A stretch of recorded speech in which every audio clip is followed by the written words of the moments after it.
मोहन नाम का एक गरीब लड़का रहता था। उसके परिवार में उसके साथ उसके बूढ़े माता पिता रहते थे। सोहन का परिवार बहुत ही गरीब था। उनके पास ना तो कोई जमीन थी, नहीं खाने के लिए कोई साधन था। सोहन दिन भर मजदूरी करता और उससे जो कुछ भी कमा पाता उसी से अपने पूरे परिवार का पेट भर लेता। यह देखकर सोहन के माता पिता बहुत दुखी होते। हमारे पास ना अपना घर है और ना ही अपनी कोई जमीन। हमारा बेटा दिन भर दूसरों के खेतों में मजदूरी करता है और उसके बदले भी उसे बहुत कम पैसे मिलते हैं। हम दोनों अपने बेटे पर बोझ बन रहे। परेशान मत हो रीमा, हमारा बेटा बहुत मेहनती है, भगवान सब देख रहा है। सोहन ने कभी किसी के साथ गलत नहीं किया, वह ईमानदारी से मेहनत करता है। उसने बचपन से बहुत परेशानियां देखी हैं, पर उसने कभी हार नहीं मानी। एक दिन हमारा बेटा भी बहुत धन कमाएगा और उसकी सारी परेशानियां दूर हो जाएंगी। सोहन हमेशा सोचता था कि आज भले ही उसकी किस्मत उसका साथ ना दे रही हो, पर उसे यकीन था कि अगर वह मेहनत करता रहेगा तो एक दिन उसका भाग्य भी बदलेगा और उसकी सारी परेशानियां खत्म हो जाएंगी। एक दिन सोहन लालाराम जमींदार के खेत पर काम कर रहा था। लालाराम पास के एक पेड़ के नीचे बैठा था। सोहन अपने काम में लगा हुआ था। तभी उसने देखा कि लालाराम बहुत ही उदास है और गहरी चिंता में डूबा हुआ है। लालाराम को उदास देख मोहन तुरंत लालाराम के पास गया और बोला, क्या हुआ मालिक, आप बहुत उदास लग रहे हैं। मुझे ऐसा लग रहा है जैसे आप किसी गहरी चिंता में हैं। कुछ हुआ है? मुझे बताइए, क्या पता मैं आपकी कोई सहायता कर सकूं। सोहन की बात सुनकर लालाराम को गुस्सा आ गया और वह सोहन से गुस्से में बोला, अरे तू मेरी क्या सहायता करेगा? तू खुद अपनी सहायता कर सकता है क्या? अगर तू किसी की सहायता करने के काबिल होता तो क्या तुझे 2 वक्त के खाने के लिए आज मेरी जमीन पर काम करने की जरूरत पड़ती? चल यहाँ से जा, अपना काम कर और मुझे परेशान मत कर। सेठ जी, ऐसा नहीं है, यह सब वक्त वक्त की बात है। सब किस्मत का खेल है और इंसान को अपनी मेहनत पर विश्वास रखना चाहिए। आज भले ही किस्मत मेरे पक्ष में ना हो, लेकिन अगर मैं ईमानदारी और लगन से मेहनत करता रहूंगा तो किस्मत भी एक दिन मेरी तरफ झुक जाएगी। मेहनत और धैर्य से तकदीर के दरवाजे खुलने में देर हो सकती है, लेकिन मेहनत कभी बेकार नहीं जाती। मोहन की बात सुनकर लालाराम बहुत प्रसन्न हुआ। अरे सोहन, तेरे विचार तो बहुत अच्छे हैं। तेरी बातें सुनकर मन को एक सुकून सा मिला है। इतनी परेशानियों में भी तू अपनी जिंदगी खुश होकर काट रहा है। सेठ जी, यह सब मेरे पिता की सीख है। जब भी मैं किसी चीज के लिए अपने पिता से जिद करता था तो मेरे पिता हमेशा मुझे यही समझाते थे, बेटा सोहन, हमारे पास इतना धन नहीं है कि मैं तेरी हर इच्छा पूरी कर सकूं, लेकिन एक बात हमेशा याद रखना, जिंदगी भी मौसम की तरह होती है। कभी यह धूप की तरह खुशियों से भरी होती है, कभी ठंड की तरह कठिनाइयां लाती है और कभी बारिश की तरह परेशानियां आती है। लेकिन जैसे हर मौसम बीत जाता है वैसे ही जिंदगी के मुश्किल हालात भी गुजर जाते हैं। बस धैर्य और हिम्मत बनाए रखना जरूरी है, क्योंकि एक दिन सब कुछ ठीक हो ही जाता है। अरे वाह, लगता है तेरे पिता बहुत ही नेक इंसान है। किसी दिन मैं भी उनसे जरूर मिलूंगा। मालिक, क्या हुआ है? आप एक बार मुझे साफ साफ बताइए, क्या पता आपकी परेशानी का कोई हल मिल ही जाए। अरे सोहन, मैं एक बहुत बड़ी परेशानी में फंस गया हूँ। मुझे अपनी परेशानी का कोई भी हल नजर नहीं आ रहा है। सेठ जी, एक बार मुझे बताइए तो क्या पता आपकी परेशानी का कोई हल निकल ही जाए। सोहन, हमारे गांव में मेरे पिता की एक पुश्तैनी जमीन थी जो काफी पीढ़ियों से हमारे पास थी। उस पर मेरा और मेरे भाई का हक है, पर हमारे गांव के ही 2 बाप बेटों ने उस पर कब्जा कर लिया है। मैं पुलिस थाने में केस दर्ज कराने की सोच रहा था, लेकिन गांव के बहुत बड़े बड़े लोग उनके साथ हैं। मैं कितनी भी कोशिश कर लूं, लेकिन मैं उन लोगों का कुछ नहीं बिगड़ पाऊंगा। अब तो उन लोगों ने उस जमीन पर खेती भी शुरू कर दी। मेरे पिता की पुश्तैनी जमीन मेरे हाथों से छीनी जा रही है, इसलिए मैं बहुत परेशान हूँ। मुझे समझ नहीं आ रहा मैं अब क्या करूँ। आप सही कह रहे हैं सेठ जी, अगर आप कानून का सहारा लेकर भी अपनी जमीन को वापस लेने की कोशिश करेंगे तो भी आप उनका कुछ नहीं कर पाएंगे। हाँ सोहन, अब तू ही बता, मैं अब क्या करूँ? मैं तो सोच सोच कर परेशान हो गया हूँ। मेरी पुश्तैनी जमीन छीनी जा रही है और मैं कुछ भी नहीं कर पा रहा। सोहन ने कुछ देर सोचा और कहा, मालिक, आप चिंता मत कीजिए, हर परेशानी का कोई ना कोई हल जरूर होता है। अगर आप चाहे तो एक तरीका है जिससे आप अपनी जमीन वापस पा सकते हैं। अगर ऐसा कोई तरीका है तो जल्दी बताओ सोहन, वह क्या तरीका है? सोहन ने लालाराम को अपनी सारी तरकीब पूरी तरह समझा दी। तरकीब सुनकर लालाराम मोहन से कहता है, अरे वाह सोहन, तू तो बहुत समझदार है। तूने तो बहुत अच्छी तरकीब बताई है।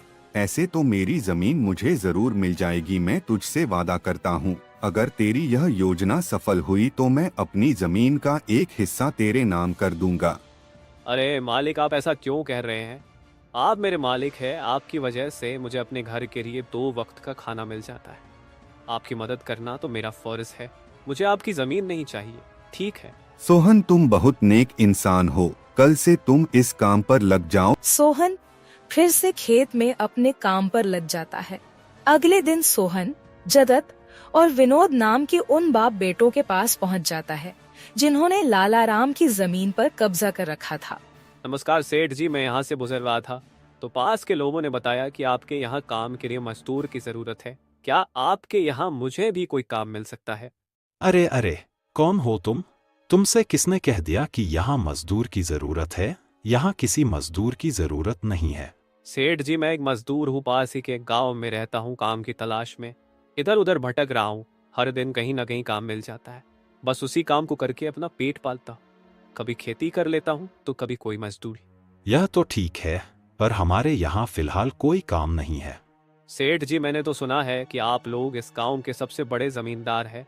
आपके पास बहुत सारी जमीन है, इसलिए आपके यहाँ हमेशा मजदूरों की जरूरत रहती है। इसलिए मुझे लगा कि यहाँ मुझे कोई ना कोई काम जरूर मिल जाएगा। अरे भाई, मैंने कहा ना, यहाँ किसी भी मजदूर की जरूरत नहीं है। इसका मतलब लालाराम सेठ आपके बारे में सही कह रहे थे? लालाराम ने हमारे बारे में क्या कहा? अरे कुछ नहीं सेठ जी, चलिए तो मैं चलता हूँ। सेठ जी, आपके यहाँ तो कोई काम नहीं है, मैं अपने लिए कहीं और कोई काम देख लेता हूँ। सोहन वहाँ से जाने लगता है। तभी जगत विनोद ने सोहन को रोककर यह पता लगाने के लिए बोलता है कि लालाराम ने सोहन को उन लोगों के बारे में क्या बताया है। अरे भाई, इधर आओ, शायद तुम्हारे लिए हमारे पास एक काम है। सोहन तुरंत उनके पास चला गया और बोला, धन्यवाद सेठ जी, बताइए क्या काम है? आप जो भी काम बोलेंगे मैं हर काम करने के लिए तैयार हूँ। आखिर बूढ़े माँ बाप का पेट पालना है। अरे सब्र रखो, काम तो हम तुम्हें बता ही देंगे। पहले यह बताओ कि लालाराम हमारे बारे में क्या कह रहा था। सेठ जी, मैं पहले लालाराम सेठ के यहाँ काम करता था, पर वह बहुत ही कंजूस और बदतमीज आदमी है। मैं उनकी यहाँ दिन रात मेहनत करता, पर इतनी मेहनत करने के बाद भी वो मेरी सही मजदूरी नहीं देता था। इस बात पर कल मेरी उससे बहस हो गई थी।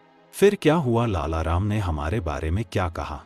जब मेरी सेठ लालाराम से बहस हो रही थी तब उसने ने मुझे कहा कि पूरे गांव में उनसे ज्यादा मजदूरी कोई नहीं देता। तो मैंने गुस्से में कह दिया कि गांव के सबसे बड़े जमींदार जगत सेठ और विनोद सेठ सबसे अच्छी मजदूरी देते हैं, इसलिए उनके यहाँ हमेशा काम करने वालों की भीड़ रहती है। हाँ भाई, बिल्कुल सही कहा था। आखिर हम गांव के सबसे बड़े जमींदार हैं। हमारा फर्ज है कि जो भी मजदूर हमारे यहाँ काम करता है उसे उसकी मेहनत के हिसाब से सही मजदूरी मिले। वाह सेठ जी, आपने बहुत अच्छी बात कही। लालाराम सेठ कभी भी आपकी बराबरी नहीं कर सकता। वह तो शायद आपके जितना भी नहीं सोच सकता। जगत और विनोद सोहन की चापलूसी भरी बातों में आ जाते हैं और उसे अपने यहाँ काम पर रख लेते हैं। चलो अब काम की बात करते हैं। तुम एक अच्छे इंसान लगते हो। हमें अपने खेत पर काम करने के लिए तुम्हारे जैसे ही एक मजदूर की जरूरत है। कल से ही काम पर आ जाना। कुछ दिन ऐसे ही बीत गए। एक दिन जगत अपने बेटे विनोद से बोला, विनोद बेटा, यह सोहन तो बहुत मेहनती है। यह अकेले ही 4 लोगों का काम कर देता है। अच्छा हुआ कि हमने इसे रोक लिया। हाँ पिताजी, आप सही कह रहे हो। सोहन बहुत मेहनती है। इसके जितना काम शायद ही कोई और करता होगा। ये पूरा दिन यहाँ काम पर अकेला लगा रहता है। सोहन की मेहनत ने जगत और विनोद का दिल जीत लिया। कुछ दिन और बीत गए। एक शाम जगत और विनोद अपने खेतों का दौरा कर रहे थे। जब वे अपने खेत पर पहुँचे तो देखा कि सोहन इतने देर तक भी काम कर रहा था। सोहन भाई, अब तो रात होने वाली है, तुम इतनी देर तक काम क्यों कर रहे हो? अब घर जाओ और आराम कर लो। सेठ जी, हमारी किस्मत में आराम कहाँ है? घर पर बूढ़े माँ बाप हैं। काम नहीं करूंगा तो उनके लिए 2 वक्त का खाना कहाँ से जुटा पाऊंगा? घर पर बैठकर आराम करने से अच्छा है कि मैं काम करूं। इस तरह मेरा मन भी लगा रहता है। तुम बहुत मेहनती हो सोहन, आज का काम यहीं छोड़ दो और घर जाकर आराम करो। नहीं सेठ जी, इसकी कोई जरूरत नहीं है। मैं काम करने में खुश हूँ। आप लोग जाइए, मैं ठीक हूँ। ठीक है सोहन, फिर हम जाते हैं। जब तुम्हारा मन करे काम खत्म करके अपने घर चले जाना, ठीक है। इसके बाद जगत और विनोद खेत को सोहन के भरोसे छोड़कर चले गए।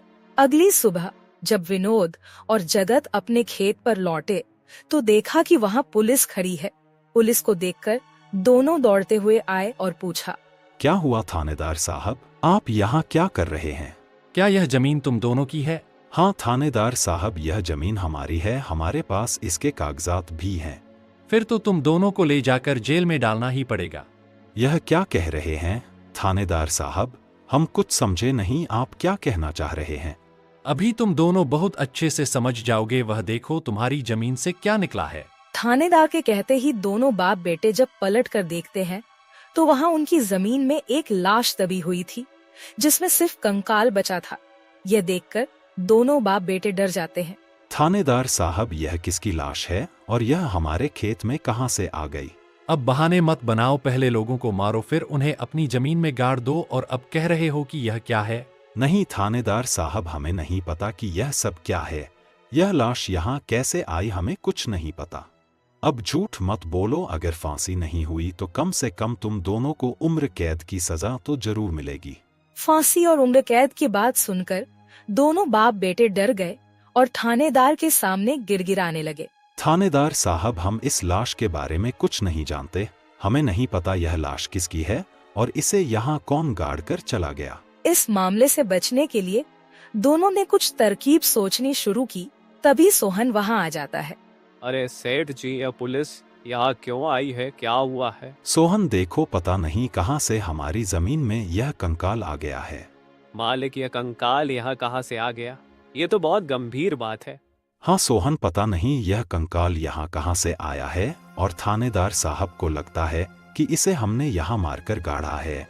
अब तू ही कोई उपाय सोच जिससे हम इस परेशानी से बच सके।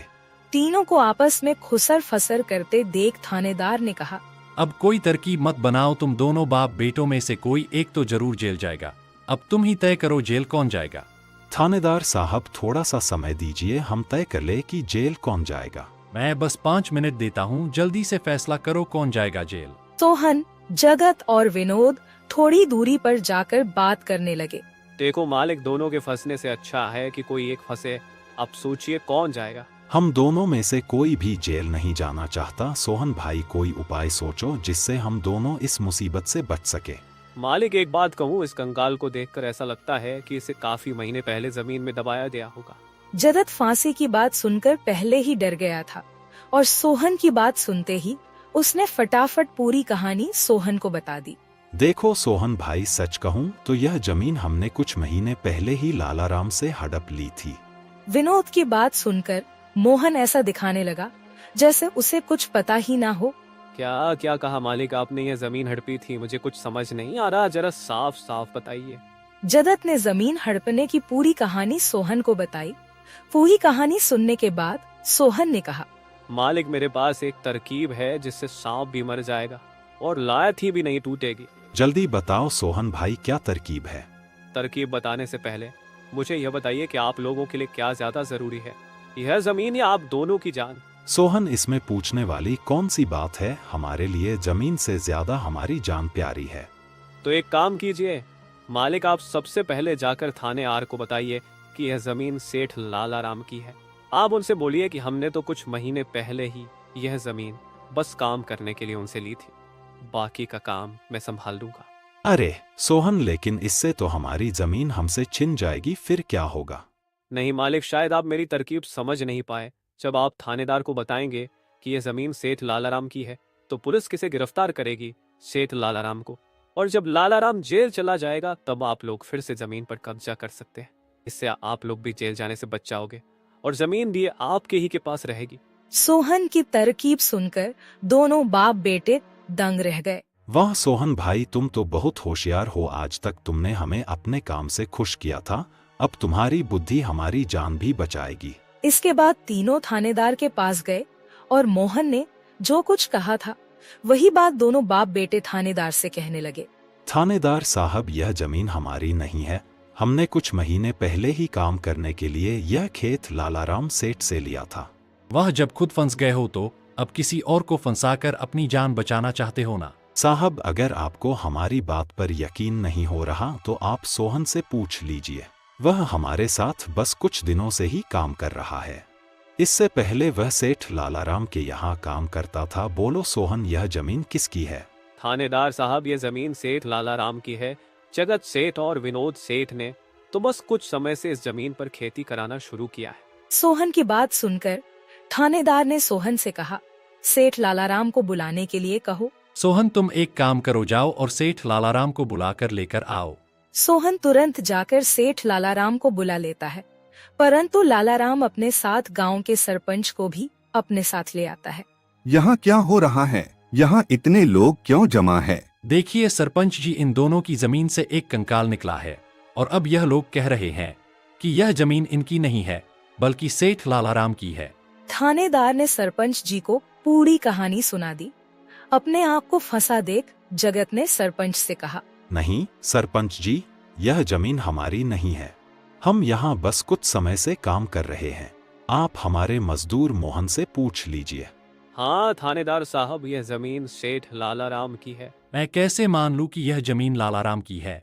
हमारे यहाँ का थानेदार तो कह रहा था कि इस जमीन पर कोई केस चल रहा है और इस जमीन पर तुम्हारा कब्जा था, और अब तुम कह रहे हो कि यह जमीन लालाराम की है। नहीं साहब, हमने लालाराम के साथ धोखा किया था। हम बस इस जमीन को हड़पना चाह रहे थे, लेकिन अब हमें यह जमीन नहीं चाहिए। अगर आप चाहें तो हम केस भी वापस ले लेंगे। थानेदार साहब, आप जाइए, बाकी का काम अब हम संभाल लेंगे। सरपंच के कहने पर थानेदार वहां से चला जाता है। सरपंच ने लालाराम से कहा, अब बताओ, यह कंकाल यहाँ कैसे आया? तुमने किसे मारकर यहाँ गाड़ा है? अरे साहब, यह तो नकली कंकाल है। इन दोनों ने मिलकर मेरी जमीन हड़प ली। मैंने और मोहन ने मिलकर यह तरकीब सोची थी ताकि इन दोनों से सच निकलवा सकें। लालाराम की बात सुनते ही दोनों बाप बेटों के पैर तले जमीन खिसक गई। यह हम दोनों की साजिश थी, इन लोगों के मुंह से सच निकलवाने के लिए। सोहन को इस योजना में शामिल देखकर दोनों बाप बेटों को समझ आ गया कि यह सब सेठ लालाराम और मोहन की मिली भगत थी। दोनों बाप बेटों के पास अपनी गलती मानने के सिवा कोई चारा नहीं था। हमें माफ कर दीजिए सरपंच जी, हम लालच में आ गए थे। हमें माफ कर दीजिए। हम आज के बाद यह गलती कभी नहीं करेंगे और यह जमीन भी सेठ लालाराम को वापस दे देंगे। जगत और